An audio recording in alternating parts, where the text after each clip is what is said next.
Welcome to the most disliked show on YouTube. Welcome to the most disliked show on YouTube. Welcome to the most... Alright, so the first video that I'm going to share with... I was going to do a different video.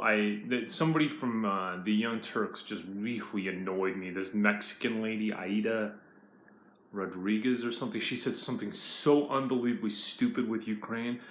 But I was actually focused on a different video involving Cenk Uygur lately.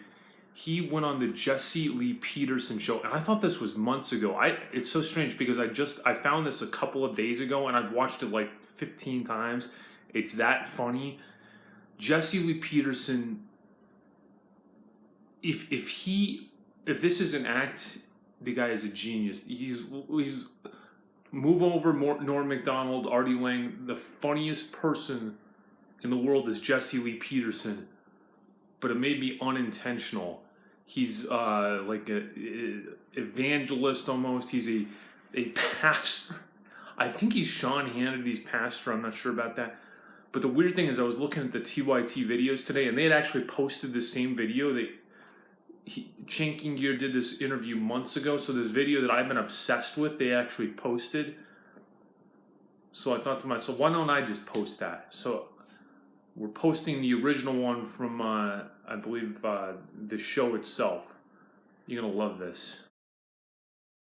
Lots of talk about the Great White Hope, President Trump, the great work that he's doing. Also, the attack at the Starbucks coffee shop there. A lot of talk about that. I have with me my friend, Cenk Uygur. Cenk is back.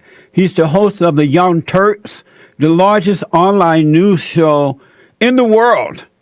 He is founder and CEO of TYT Network. Cenk, good morning. Welcome to the show. Good morning, Jesse. How you doing? All is well, sir. Thank you for coming on. No problem. Are you still going to that gym? Yes. Equinox, right? Yep. He's obviously not happy that Jesse Lee Peterson mentioned what gym that he went to for a national audience. You know, he doesn't want people going up to him at the gym. All right, continue. I'm sorry. Did you know they threw me out? No, I didn't know that. Yeah, no. I got banned from Equinox because of my support of the Great White Hope, President Trump. You sure it wasn't something else too? No, what? They heard me doing an interview. I was doing an interview on the radio with my friend Bill Cunningham from Ohio, and the guy just went insane. They said he was a radical homosexual, and he got all upset, and one thing led to another one, and so they banned me from the gym, and we were looking at the best way to deal with this right now. Okay, interesting. Liberals can't handle the truth. So, Cenk, I want to ask, there's an attack upon men, especially straight, white, Christian, conservative men of power. Do you agree there's an attack upon men? They haven't attacked me yet. So, no, I don't think I agree. You don't agree. And I know that you are a male.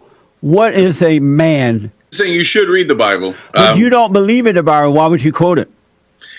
Because I studied it. I studied the Bible and the Quran, the Old Testament, all of it, before I decided that it was nonsense. I actually studied it. I read it. And then I realized every part of it is total mythology.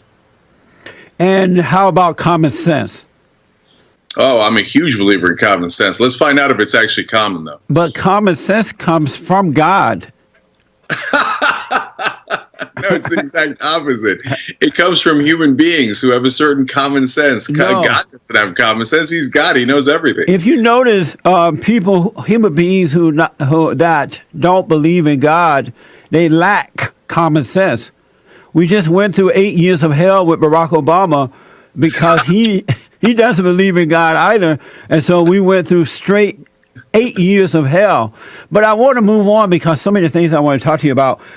What do you think about this crazy attack from the godless women, the children of the devil, this movement called MeToo, these haters of men. I am speaking today, not just for the Me Too's, because I was a Me Too, but when I raise my hand, I am aware of all the women who are still in silence, the women who are faceless. For too long, women have not been heard or believed if they dared to speak their truth to the power of those men. But their time is up. What do you think about them? I think the Me Too movement has been revolutionary. I think it's been fantastic, not just for women, but also, as Martin Luther King Jr. used to say, to liberate the folks from hatred in their hearts who were doing wrong. See, that's a reverend I can get behind. And so if you were a woman and you were constantly harassed or abused or assaulted throughout all these decades by men in power, But they now were lying. to fight back. They were lying. And how about the hatred in the hearts of the women who are behind this so-called movement attacking men? So, first of all, you said they were lying. I don't know Yes. who they are. Those women that are out there rallying in... Involved in the Me Too movement was lying? yes. Jesse, you are funny, man. No wonder you have a show. Okay. No, not remotely the They case. didn't prove anything. And not Okay. all of them were lying, of course. There's always exceptions to the rule, but most were. They could just Okay. say it, and then the man is automatically guilty without proof. So that's also not true. And so That is true. let me explain statistics. So look, these are it's not a perfect analogy, but it's pretty close. In rape cases, are there situations where the woman is not telling the truth, or a man if he claims he was raped? Of course there are, right? That's why we have a justice system, and you're innocent until proven guilty. But the stats are that about 98% of the time, the victim is telling the truth. 98%. Not true. So Those are that's made about up the same lies. percentage for the Me Too movement. That's not true. It's rough, but it's about right. Those stats are absolutely false. And what you have to realize that the children of the lie, they are of the lies, so they have to make up lies. And those stats are absolutely false. Not to believe them. I want to talk to you about this whole Starbucks controversy, where these two black guys went into Starbucks there in Philadelphia, and they, according to the report, they sat there, they didn't buy anything. The manager asked them to leave, and they gave the manager a hard time. They called the cops. The cops said, "You got to go," and they gave the cops a hard time, so they had to put handcuffs and take them out. And now they're catering to these angry black thugs. And when I come back from this short break, I want to know if you think that's a good idea to cater to thugs. 888-7753-773. Is it good to cater to blacks who are acting out in a wrong manner, who are crying racism, who goes into a cafe and just sit there and then cry racism afterwards? Is it good to cater to them or correct them? What is there to correct? They were there to do a business deal. Before we went to the break, I think you called them thugs. They were businessmen who were going to do actually a fairly high-priced real estate deal. So they probably have more money than you or I, Jesse. But that doesn't make them right or good people because they have money. No, I understand that, but they didn't do anything wrong at all. They did what I've done and what millions of people have done at Starbucks forever and ever.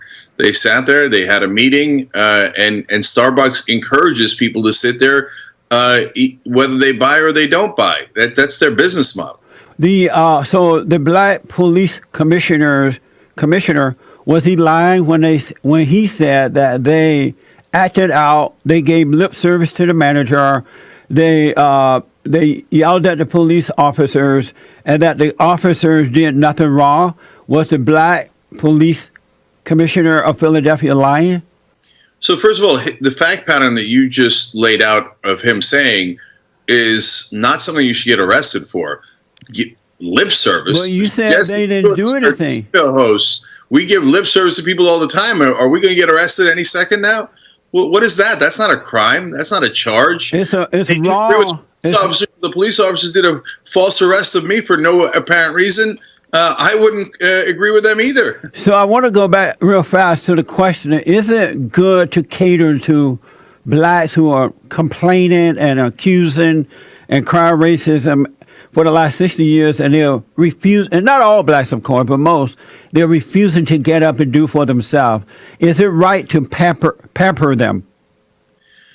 So, Jesse, the premise of your question, of course, is not only wrong, but preposterous. So let's take Philando Castile as an example.